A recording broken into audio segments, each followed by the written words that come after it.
接通，請稍後再撥。Sorry。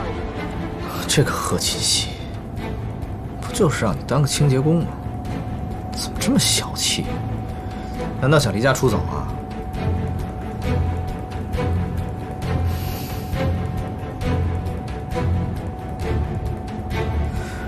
清潔工？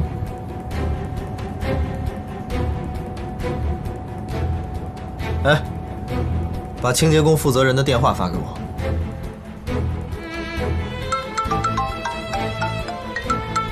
誰啊？這麼討厭啊？不要保險啊！我是顧西城。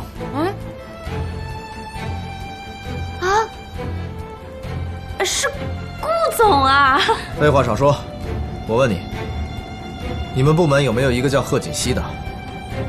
您說新來的那個清潔工啊？對。今天你讓他幹什麼了？我沒讓他幹什麼呀，我就讓他打掃廁所。什麼？衛生間？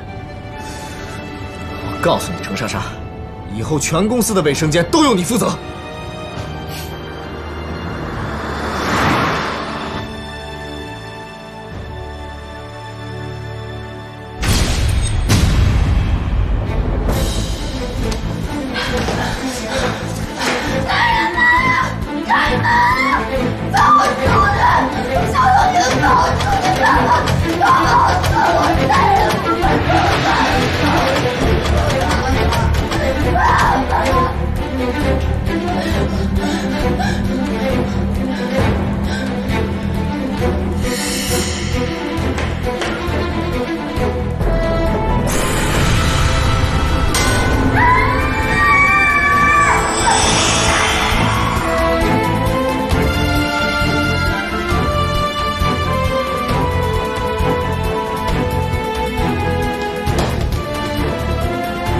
锦熙，锦熙。